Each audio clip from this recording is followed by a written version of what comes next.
Costa Rica cars is a subject that's not ever easy to navigate because everybody has their horror story of trying to buy or maintain a vehicle in Costa Rica and having a horrible experience trying to find a decent mechanic, trying to find those replacement parts, and trying to really keep a vehicle in good shape here in Costa Rica.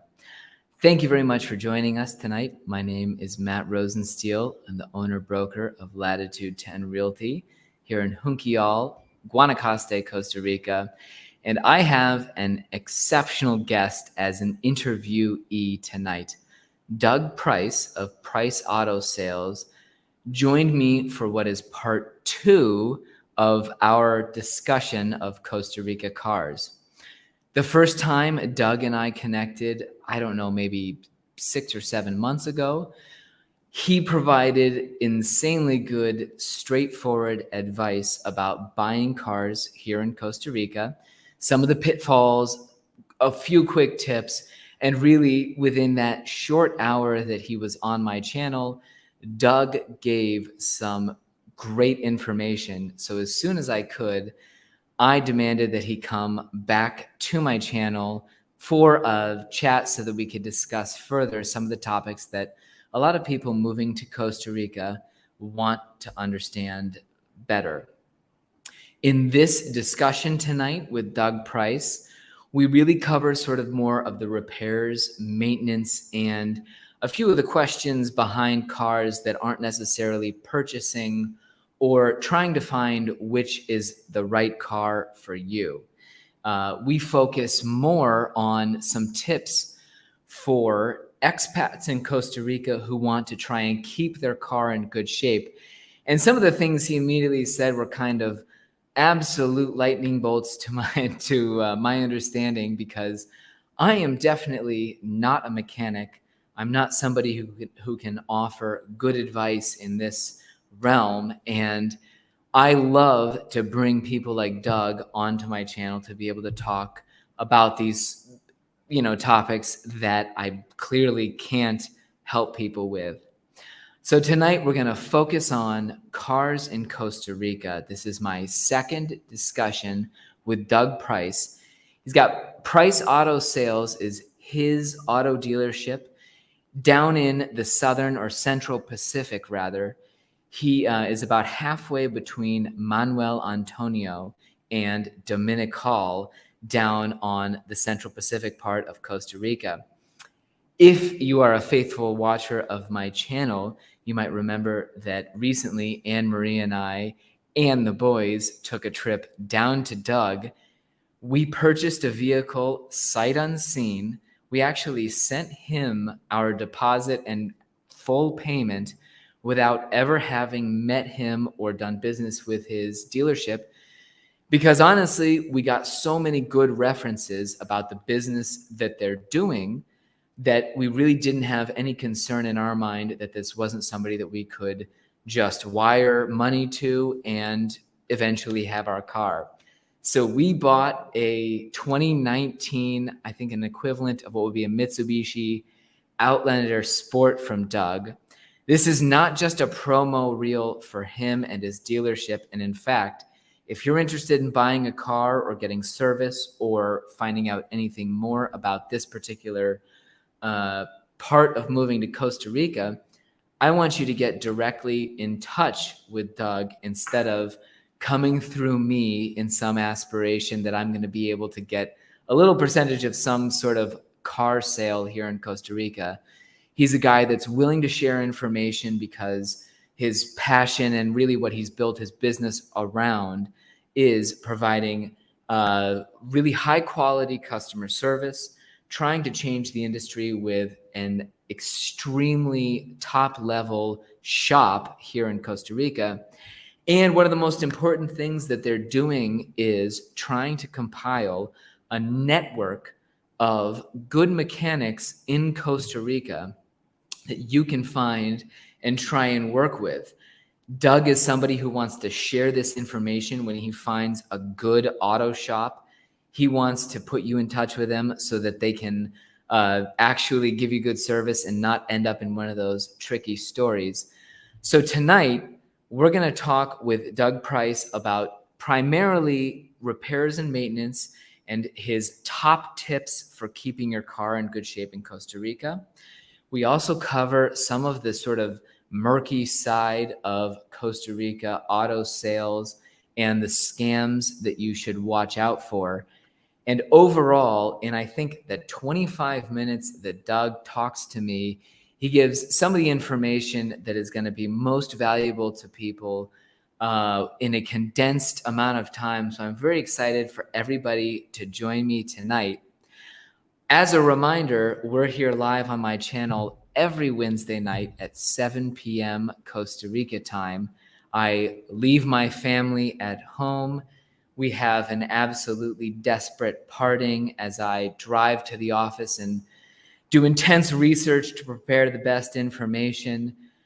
I'm Costa Rica Matt. I hope that you take the opportunity to subscribe to my channel if you are into good Costa Rica information. And if you're considering moving here, if you've decided that this area in Guanacaste is right for you, don't hesitate to send me an email to matt@lat10realty.com. Without further ado, let's get rolling here tonight and talking about our Costa Rica cars, part 2 with Doug Price.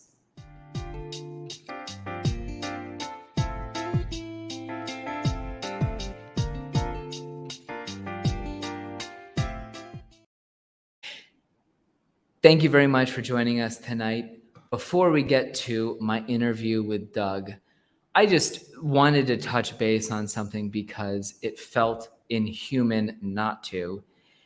It's March 2nd, 2022, and as I get on my weekly vlog here and ramble on about an informative Costa Rica topic, I can't help but acknowledge that all over the world, people are fighting for their lives and desperately doing things that really reflect an entirely different reality than what I'm privileged to have in Costa Rica.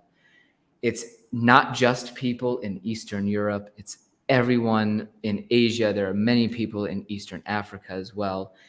And I don't want anybody out there to think that as I get on every Wednesday night just to go on about this stuff, that it's not on my mind. I don't have the forum to talk about the ongoing tragedies happening everywhere. I don't try to because I'm neither educated enough nor do I want to get into an opinionated debate about what's actually happening. But before we get rolling with yet another Costa Rica informative video, I just wanted to say I feel for everybody out there, and it can't go without acknowledging just how many crazy situations people are in right now. I'm happy also to say one of the most fortunate things in my life is that almost to the date, 14 years ago, I moved to Costa Rica, or rather, I arrived in Costa Rica. If you can imagine, at the time, I've got to calculate my age because I didn't think of it in advance. I was 24. I stumbled off a plane in Juan Santa Maria National Airport in San Jose as a Peace Corps volunteer. And to be quite honest, I was in pretty bad shape. One of the people who had inspired me to do Peace Corps was actually somebody who told me that typically volunteers throw this enormous party before they leave the US for a 2-year service commitment. That night before I arrived in Costa Rica, I absolutely fulfilled that vision that he described. And to be honest, I was somewhat on my own, and I don't think others in my Peace Corps group had heard that call and sort of what was going to happen. But anyway, in very early March of 2008, Costa Rica Matt got off the plane, met the Peace Corps National Director in a semi-dazed state, and ended up spending 730 days in a little town not far from where I'm living. And it was fun for my wife, Anne-Marie, to remind me of that because, frankly, It's something that I don't quite celebrate as the most auspicious anniversary every year. But anyway, here's to officially 14 years in Costa Rica. Thank you very much for having me, and let's hope it stays just as good as it's been so far. Tonight on our live Wednesday night Costa Rica chat, my guest again, as I've said his name probably 30 times already, is Doug Price. He is an industry professional in dealing with autos. He's sold vehicles for I don't know how many years, but he moved down to Costa Rica originally with the idea of retiring and sort of moving into that next phase of life. Pretty quickly, he realized that there was a need for a business. There aren't quality car dealerships in Costa Rica. And for sure, there aren't quality mechanics, or rather, there aren't a lot of the same service providers that you hope to find in the US or Canada. Obviously, if you've been doing research about moving to Costa Rica, you've heard horror stories. Mechanics will charge way too much to do half the work that doesn't actually solve a problem. You'll buy used cars that are absolutely in dire condition. You'll find out all sorts of horrible things about them after you buy. And on and on and on, these stories that people have from their car purchasing experiences can be pretty mixed, to say the least. So one of the people who's trying to help with this and standardize and really professionalize the car sales industry in Costa Rica is Doug Price. Again, his dealership is down between Dominical and Manuel Antonio. Whether or not you're interested in buying a car here in Costa Rica, his advice is absolutely sage. In our interview, we talk about repairs and maintenance, how you can actually try and find a good mechanic here, a number of other tips for keeping your vehicle from absolutely collapsing in Costa Rica. And really, I couldn't be more thrilled with some of the information he gives. Please welcome back here, Doug Price. One of my most popular YouTube guests joins me again, Doug Price of Price Auto Sales, down near Manuel Antonio. What's the word from the Central Pacific today, Doug? It's a little hot. How have things been? I think we've have maybe 5 or 6 months since you've last been on my channel. What's been up in your neck of the woods? You know, I think the spigot is open. It's back to full season. I think this time last year, I think tourism and all that activity was at about 40 to 60%. And Manuel Antonio Beach is packed. Jaco's packed on weekends. It seems to be back to, if not 100%, really close to it. Yep. Well, last time our conversation mainly focused on buying cars in Costa Rica and tips focused around that. Today, I really want to look more at the maintenance and repairs side with Doug to continue to give great information, because your first interview was honestly wonderful, wonderful stuff. Let's start out with the most common car problems that you see here in Costa Rica, whether it's receiving new inventory or things that people are consistently bringing to your shop. What's the biggest Costa Rica car problem that you see affecting people? You hit the nail on the head. It's on both sides. You can't get new cars. You haven't been able to get new cars of the top models for 9 to 10 months now. So everybody's holding on to their cars. So that means the new people that are coming to Costa Rica trying to find a car is getting, even for me, it's getting really hard. You know, you've got a surging demand and a diminishing supply. So that really hasn't changed. It's only intensified. On the repair side, the most common problems are suspension and steering. You know, as many roads are getting paved here and as much improvement or progress is being made, you know, there's still a lot of areas, especially in your neck of the woods, where, you know, shocks, struts, tie rods, bushings, just getting beaten up on the roads. So the best thing you can do is when you get off road, just take it easy. You're not going to avoid them. Yep. but take it easy. For Um, for sure. Definitely. And it sounds like when you're buying a car, be sure to look at the suspension and steering more than anything else. yeah, when you're test driving it, you want to make sure there's no clunks, there's no squeaks when it bounces. But then after you own the car, or for those of you that already have a car, just be easy on it. Just because it says four-wheel drive doesn't mean it really should be climbing a mountain all the time. So one of the other issues that's the second most common is brakes.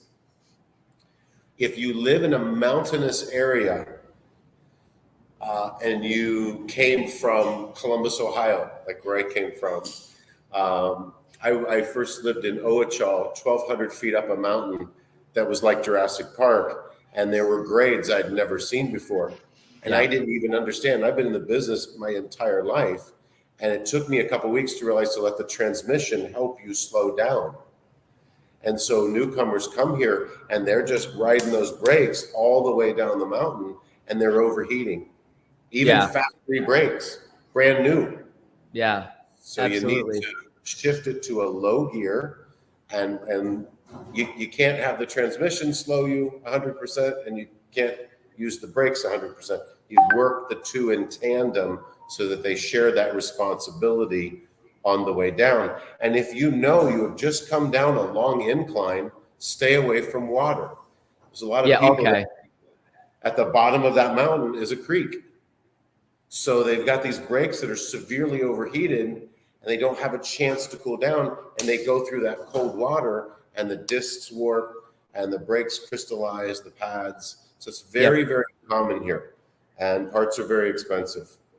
Super interesting. Would you even shift down into either 3L or whatever on an automatic car? Absolutely. Okay.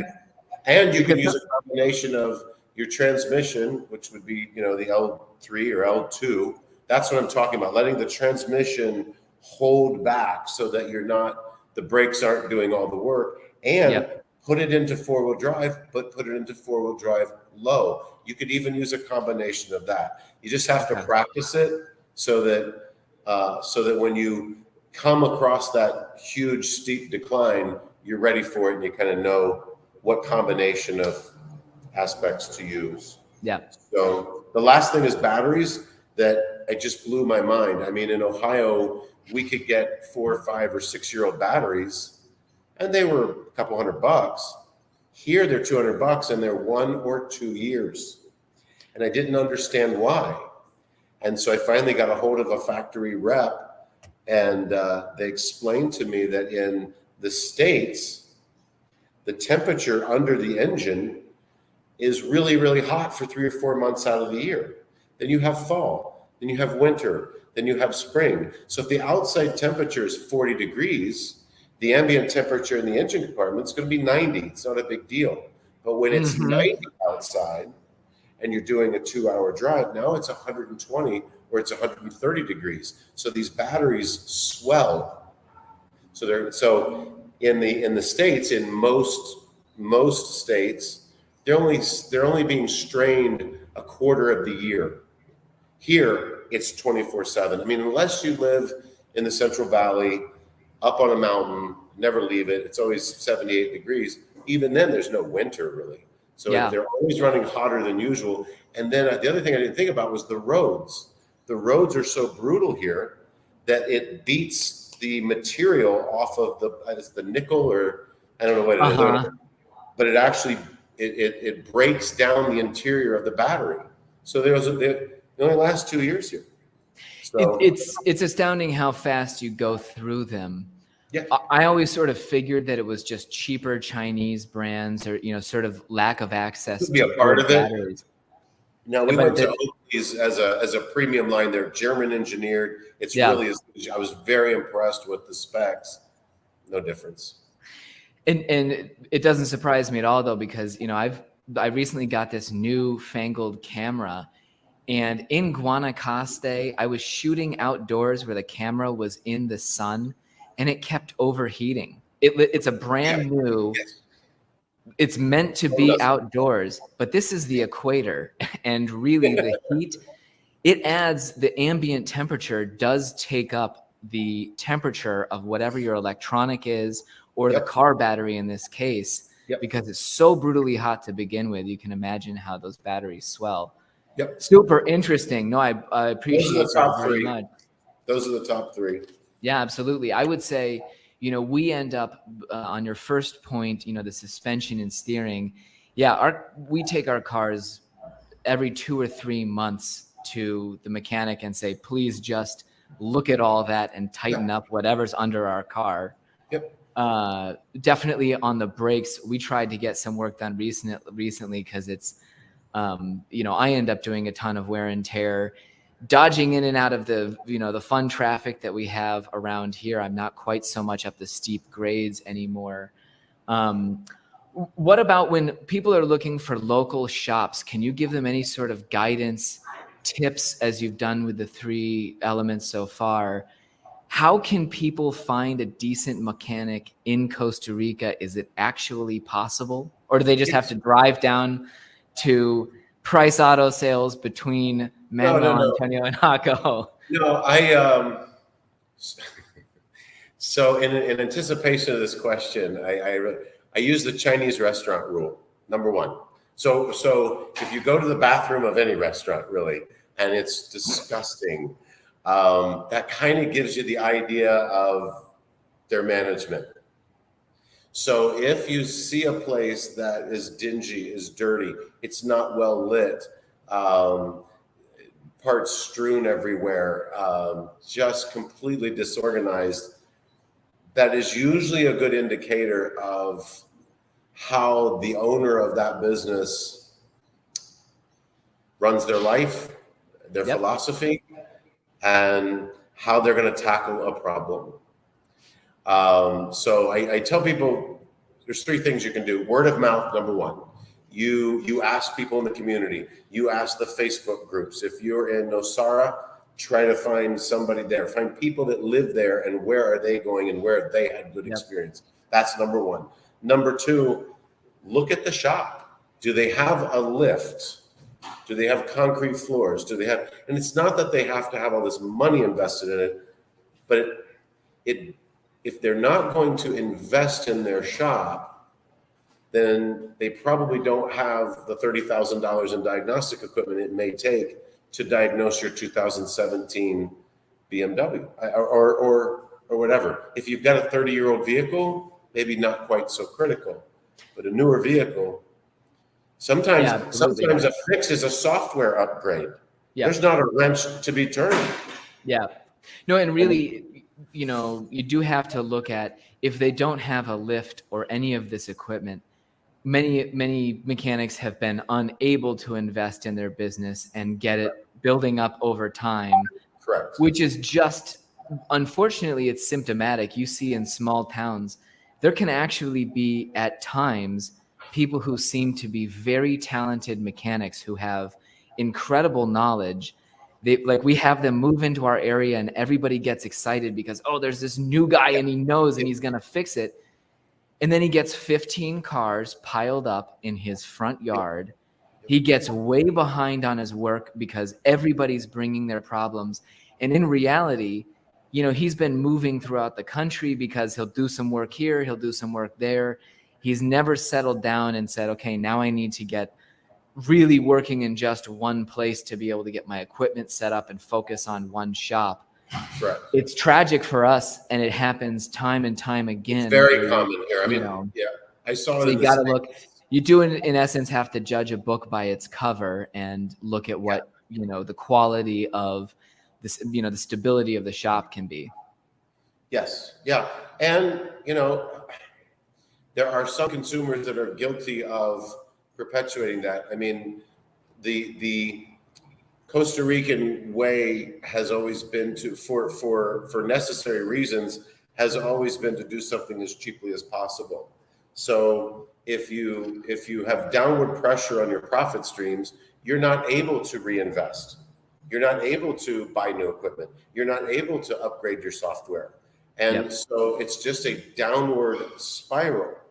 So if so you really shouldn't go to the cheapest shop in town. You want to go for the best shop in town and that is typically going to be one that is going to be maybe a few thousand clones more than everybody else. I mean, you don't want to pay more just to pay more, but it takes more money to do it right than to cut corners and not do it correctly. So, Absolutely. You get what you pay for 100%. The And third tip I have is feel free to WhatsApp me. We have 33 partner shops around the country that even if you didn't buy the car from us, you know, we still want to support those shops. So we have vetted them at least over the last year and a half, and we trust them enough to do our warranty work and to help us when a customer gets stranded. So I'll be more than happy to. Hey, Doug, I live in Liberia, La Fortuna, whatever. If there's a gringo population, because that's our market, that's where we've built our infrastructure, and we'll send you their way. That is awesome. Do you happen to have that map of your workshops that you work with online? No, I'm working on it. It's I almost don't want to pre-market that because you know, we're doing something that is different, and it's kind of our 11 herbs and spices. It's our secret Coca-Cola formula. So right now nobody's doing what we're doing, so I just don't want to. Yeah, I was going to say this knowledge, when perfected, a good network of auto shops in Costa Rica is itself a valuable thing. You know, we could find goodautoproviders.com or whatever, or .cr. It's a service that's very much needed in the country. And so, well, we're launching an extended warranty company in 6 months. So you'll be able to buy a warranty policy, whether you bought the car from us or not. And that's one of the reasons we're developing this network. So in the meantime, if you need some repairs done, let us know and we'll get you in the right direction. I have you on my channel because you're smart. No, the extended warranty business sounds like a very good idea, a product that's needed in Costa Rica. And that you'll just be able to from our customers who are coming out of their 1-year warranty, and now they're losing their 12-month bumper-to-bumper warranty. So they asked for it, so we're going to deliver it. Awesome. That's terrific. Let's talk about the negative side of the Costa Rica car market for just a moment. Actually, before I get to scams, what was going to be my next question, I want to touch base. You know, it's February 2022. We've now had the law approved whereby investors can import a car tax-free for a good deal of time. Yep. Have you seen this in practice? Has it been happening? Are people doing it? No. What's the update? If it actually gets implemented, so in my business, obviously I deal, and probably you too, relocation specialists, realtors, and that kind of thing.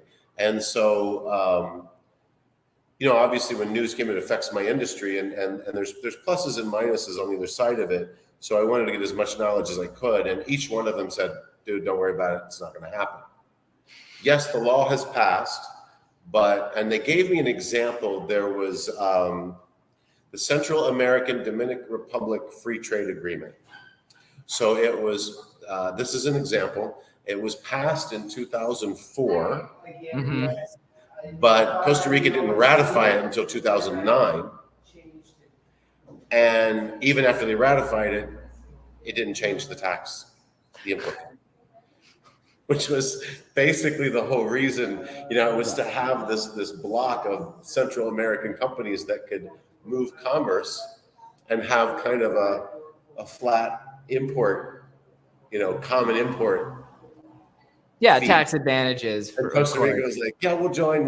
But 5 years later, nothing. We're going to change our taxes. So the gut feeling is that, so you have the government that passes the law, but customs and immigrations, that's the division that has to ratify it. They're the ones that have to implement it. Not ratify, they're the ones that have to implement it. Exactly. And what's their incentive to do that? Oh yeah, to charge less customs, to decrease the amount of income that they have.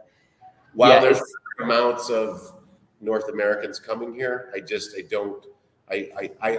like the concept of the law. I think it's good for the country, but knowing Costa Rica, I don't think it's going to happen. So Well, that's going to be disappointing for a lot of people yeah, out there. if it does, it'll be 3 or 4 years. Yeah, it's going to be slow at best. And you see this frequently in Costa Rica. There's the division between law and the implementing authority, where you might have the lofty goal, the vision statement put out in the law. Yeah. And then, they don't have a form for anybody to fill out to exempt their car coming into the country right now.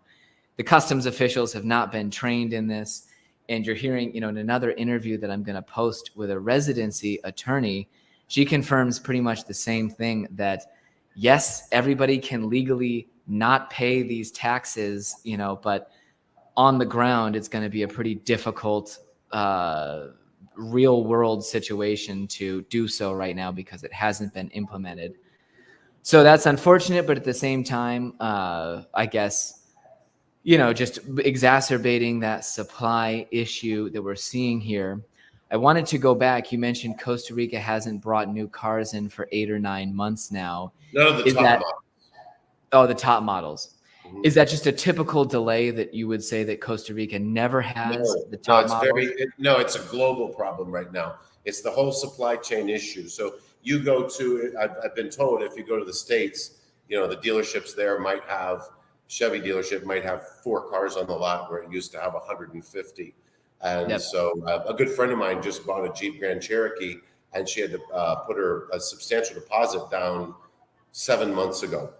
So look at the tiny little market that is Costa Rica. I mean, it's the size of Lake Huron, for God's sakes. So when these manufacturers are looking at, where's our first batch of cars going to go to, it's not Costa Rica. We met with Purdy Motors a month and a half ago, and they had not had any new RAV4s, Land Cruiser Prados, Toyota Fortuners, or Hiluxes. They started running out of them in June of last year. And the first batch of any new anything is maybe April. Then Toyota shut down 10 plants because of Omicron for 3 weeks. And so now they don't know. Because what you have all these stops and starts in the supply chain. So it's not like, Toyota's just going to shut down for 10 days and then everything's fine. It backlogs everybody else. So it's like a multiple accident on a freeway. So my gut feeling is that probably by May or June, the new Prados, Fortuners, RAV4s, Hyundai Tucsons, those will be arriving to Costa Rica. However, people have been placing deposits on these for 9, 10, 11, 12 months. So it's not going to be until May or June of 23 before somebody can drive to a Costa Rican dealership, wheel and deal, do a trade, do whatever, and come home with a new vehicle. Yeah. So until then, it's you just have this. You're getting wash titles coming through Panama. You're getting it's getting really bad. Wash titles. Yeah. So a car was totaled, and instead of coming to Costa Rica, it went to Panama. And miraculously, when it comes from Panama to Costa Rica, it's not a salvage title anymore. Okay. That's why cars are cheaper in Panama. We can go to Panama. Well, they're cheaper in Panama because of their taxes, but I can get them from Panama and get them here, even with the import tax, less, cheaper than I could buy them here. But it's something I avoid at all costs because you just don't know what you're getting. Yeah. Was there an inventory shortage at Price Auto Sales in Dominical? What kind of stuff do you have on your lot right now? So we've grown to about 50 cars. We stock what sells. We have not had a shortage because very few dealers have the ability to take a 10-year-old car and make it new again. In Costa Rica, their whole business model was, I'm gonna test drive this car, and if it doesn't squeak or rattle, it's good. I'm gonna add $800 to it, And if me and my family sell 10 of these a month, we're making $100,000 a year. And the business is in the front of my house. And that's a very good living for a Costa Rican family in this country. They don't have a shop. They might be able to do breaks and that's it. We kind of went the other way and we built our shop first, and we built a huge shop. And so we can take a 10-year-old car that's been beaten up and make it new again, whereas everybody else can't. So, you know, the 2-year and 3-year-old cars, no, I don't have many of them. That is getting hard to get. If somebody wants a 2020, I can get them, but it's usually from a bank repossession. Something went horribly wrong with that deal. But most of our cars are, as far as 2016 to 2010, and it's all the top movers. It's whatever sells. You're not going to see a BMW. You're going to see a European brand on my lot. Okay. You're going to see very few Chevys or Fords. A few Dodges. I was just going to reach out to you about a Maserati, but I'll have to look elsewhere, unfortunately. I'm sorry. One last question. What's the top thing that buyers of cars should watch out for here in Costa Rica in terms of scams going around? You know, I'm acquainted with what happens in the real estate world. You're probably in touch more. What's the biggest thing, you know, red flag warning sign if somebody's interested in buying a vehicle that for you says, you know, scam that they should watch out for here in Costa Rica? The most common are the attorneys here. So only an attorney, a notary attorney, can file with the National Registry your sales taxes and all your fees that you have to pay to transfer the ownership of a vehicle to you. The problem is they're very known here for just keeping that money and never filing. Because 9 out of 10 times, I guess they get away with it. I don't know. Yeah, but if it doesn't get audited, you know, if there's no blowback from the government. Have a car here and they think they own it. They think they own it, but they don't know how to log on to the National Registry. They don't know how to tell. And anybody can go get it a marchamo, and anybody can take it for its annual inspection. So they don't know. Unless they go to buy insurance for it and they have, you know, extra insurance and they happen to see that.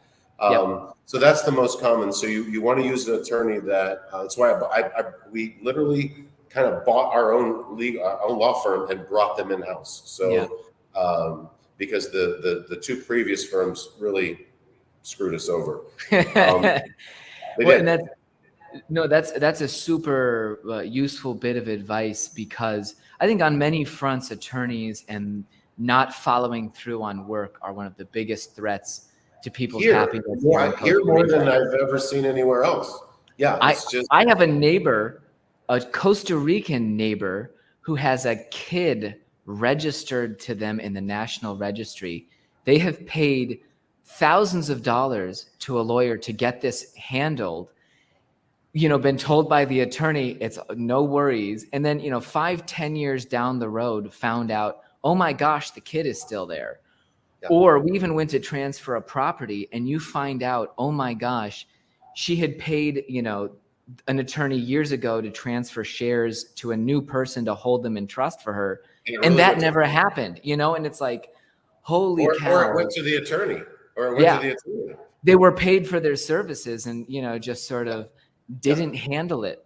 Yeah. And so, you can absolutely, there is access to the National Registry available publicly through RNP Digital or digital.com. That's going to be too confusing for most foreigners to use. You can go to a separate lawyer and ask them, hey, will you please look up in the National Registry my title and show me who owns the car? And it should be a very easy thing for a lawyer to do. Send me your plate number on WhatsApp. Yeah. I can look it up for you. Send you a screenshot. So I've got to say, Doug's willing to offer to do that. I'm not personally, but well, we'll put Doug's WhatsApp number on there. If you need carry out anything, just call Doug. The other most common thing is go ahead. So I'm sorry. So and all dealers do this, me included, when I buy cars for my inventory, I am not taking ownership of that car. I get a power of attorney. It's a little bit of a tax loophole, but I don't want to pay $2,000 in tax on a car to turn around and sell it in a week or two. Otherwise, I'd have to add that tax to the cost of the car. You would actually be paying tax twice. So that makes perfect sense. The problem is, again, it's back to the legal side of it. There's two sides of this problem. There are 2 or 3 dealers that I am aware of that will get a power of attorney, let's say from an expatriate, an expat who's leaving the country for some reason, and they didn't want to sell the car on their own. So they say, look, we'll sell the car for you. We'll sell it on consignment, but you have to give me the power of attorney, which makes sense. They get the money. They never pay. They never pay the original owner.